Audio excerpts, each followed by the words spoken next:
Hello दोस्तों, आज की वीडियो में हम पढ़ेंगे मेंस्ट्रुअल साइकिल। इजी शब्दों में कहा जाए तो मेंस्ट्रुअल साइकिल क्या होती है। मेंस्ट्रुअल साइकिल वो होती है जो फीमेल में पाई जाती है। हर महीने ये आता है। इसे नॉर्मल भाषा में हम पीरियड्स भी कहते हैं, एमसी भी कहते हैं। इसमें हर महीने पीरियड्स में 3 से 7 दिन के बीच में 3 से 7 दिन तक ब्लीडिंग होती है रुक रुक के। तो फीमेल्स जो होती है पैड का कपड़े लगाकर और यूज़ करके सेफ्टी रखती है। The reproductive cycle in female primates, monkey, apps and human being is called menstrual cycle.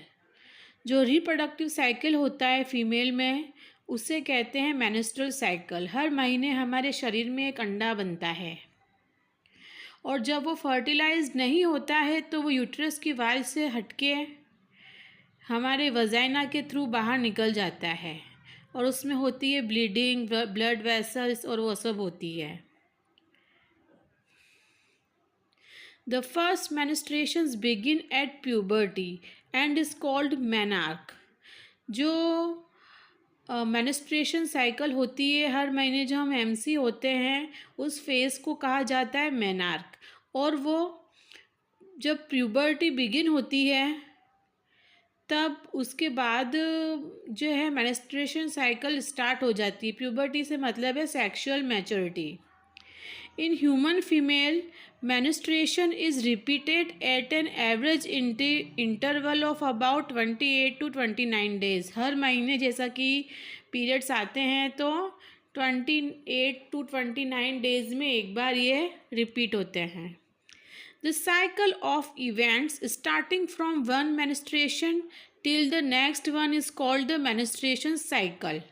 One ovum is released during the ovulation। एक ओवम रिलीज़ हो रहा है। अब यहाँ पर ओवम और ओवा में क्या डिफरेंस है ये मैं आपको बता दूँ। ओवा का मतलब होता है जब बहुत सारे अंडाणु होते हैं, बहुत सारे एग होते हैं तो उसको ओवा कहते हैं। और जब ओवम आता है जहाँ पे तो वहाँ पे सिर्फ एक एग की बात हो रही है। One ovum is released. Ovum का रिलीज़ होना ओव्यूलेशन कहलाता है। One ovum is released during the middle of each menstruation cycle। Her menstruation cycle में एक ओवा जो होता है, एक ओवम जो होता है वो रिलीज़ होता है। The major event of the menstruation cycle are shown in figure। इस फिगर में बताया गया है कि क्या क्या इवेंट्स होती है। नीचे डेज के नाम लिखे गए हैं और 1, 3, 5 कौन सा दिन क्या होता है। तो मेंस्ट्रुएशन की प्रोसेस स्टार्ट होती है, यूट्राइन इवेंट होती है, मेंसेस होती है, फॉलिकुलर फेज होती है, ल्यूटियल फेज होती है और नेक्स्ट साइकिल बिगिन हो जाती है। तो सबसे पहले मेंस्ट्रुएशन चल रहा है 1 to 5 डेज में। इसमें ओवरियन हार्मोन लेवल बताया गया है। ओवरियन हार्मोन्स जो होते हैं वो होते हैं एस्ट्रोजन, प्रोजेस्ट्रॉन। तो सबसे पहले एस्ट्रोजन का लेवल बढ़ता है और उसके बाद प्रोजेस्ट्रॉन का आगे जाके लेवल बढ़ता है। मतलब जब पीरियड्स आने वाले होते हैं तो क्या प्रोसेस होता है, जो ओवरियन हार्मोन का लेवल जो होता है वो बढ़ना शुरू हो जाता है। ओवरियन इवेंट्स देखें तो फॉलिकल बनती है। सबसे पहले फॉलिकल बनती है, वो छोटी होती है। पीरियड्स के बाद में फॉलिकल बनती है, वो छोटी होती है, धीरे धीरे वो बढ़ती है और मैच्योर हो जाती है और उसमें से एग रिलीज़ होता है, ओव्यूलेशन होता है। ओव्यूलेशन के बाद जो मैच्योर फॉलिकल बच जाती है उसको कहते हैं कार्पस ल्यूटियम और वो उसका रिग्रेशन हो जाता है। और इस स्टेज में जब ओव्यूलेशन होता है तब पिट्यूटरी ग्लैंड से जो गोनेडोट्रोपिन हार्मोन रिलीज़ होते हैं, LH और FSH। यानी LH का मतलब है ल्यूटिनाइजिंग हार्मोन, FS का मतलब है फॉलिकल स्टिमुलेटिंग हार्मोन। इनका लेवल जो होता है वो बढ़ जाता है। The cycle start with menstrual phase when menstrual flow occurs and it lasts for 3 to 5. Cycle start होता है मेंस्ट्रुएशन का और 3 to 5 डेज तक चलता है, कभी कभी 3 to 7 डेज तक भी ये चलता है.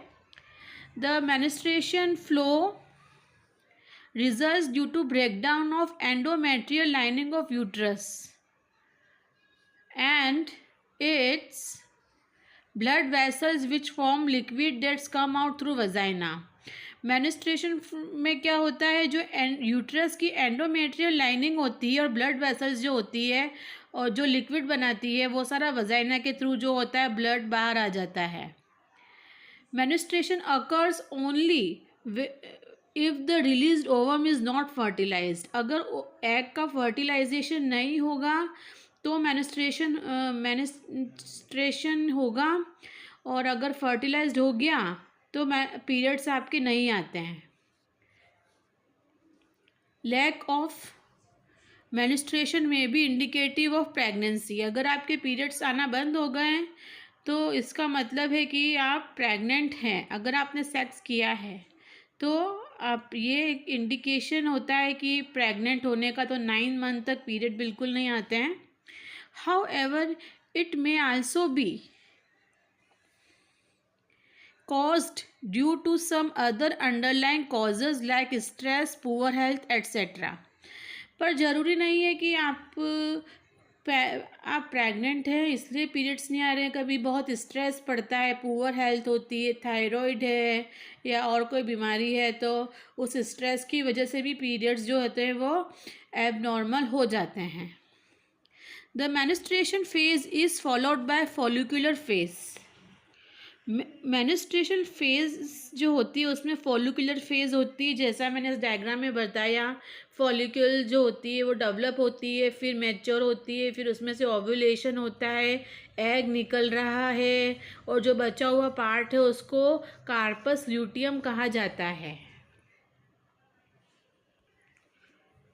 During this phase, the primary follicles in the ovary grow to become a fully mature Graafian follicle, and simultaneously the endometrium of uterus regenerate through proliferation. These changes in the ovary and uterus are induced by change in level of pituitary and ovarian hormone. इसमें जो follicle होती है वो mature होकर Graafian follicle कहलाती है, और जो यूट्रस में एंडोमेट्रियम जो होता है पीरियड्स के टाइम पे रीजनरेट हो जाता है.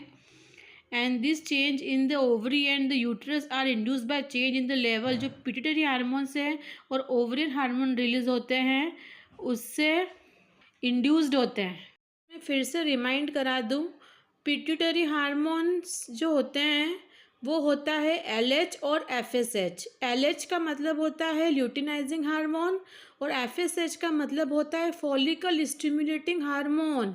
फॉलिकल स्टिमुलेटिंग हार्मोन जो कि फॉलिकल को स्टिमुलेट करता है. ओवरियन हार्मोन से मतलब क्या है? ओवरियन हार्मोन से मतलब है एस्ट्रोजन और progesterone. The secretion of gonadotropins LH and FSH increase gradually during the follicular phase and stimulate follicular development as well as secretion of estrogen by growing follicle. मतलब LH और FSH का secretion जो होता है growing follicles जो होती है उसके डेवलपमेंट को और स्टिमुलेट करता है और उसकी ग्रोथ को बढ़ाता है. Both LH and FSH attain a peak level in the middle of cycle. जब 14 दिन हो जाते हैं मतलब 50% डेज पूरे हो गए हैं, 14th डे है मतलब मिड डे अब हो गया है, बीच का टाइम आ गया है पीरियड्स आने का, तो LH और FSH हार्मोन जो है वो बहुत ज़्यादा सिक्रीशन उनका बढ़ जाता है. Rapid secretion of LH leading to its maximum level during the mid cycle called LH surge induce rupture of Graafian follicle thereby release of ovum. LH और FSH बढ़ जाता है मिडिल टाइम में 14 डे पे, तो ओव्यूलेशन जो होता है वो हो जाता है जो फॉलिकल होती है उसमें से ओवम निकल जाता है। The ovulation ovulatory phase is followed by luteal phase during which the remaining part of the Graafian follicle transform as corpus luteum. जैसा कि इसने बताया है कि जो फॉलिकल होती है वो मैच्योर हो जाती है। कब होती है? जब LH और FSH का सिक्रीशन बीच में जो 14th डे है तब बढ़ जाता है, तो ओवम रिलीज़ हो जाता है। ओवम रिलीज़ हो गया, फिर जो बचा हुआ पार्ट है उसको हम क्या कहेंगे? कार्पस ल्यूटियम, और इसको कहते हैं luteal phase, during which the remaining part of graafian follicle transform corpus luteum. ये बात हमारी हो गई है। The corpus luteum secretes large amount of progesterone which is essential for maintenance of endometrium.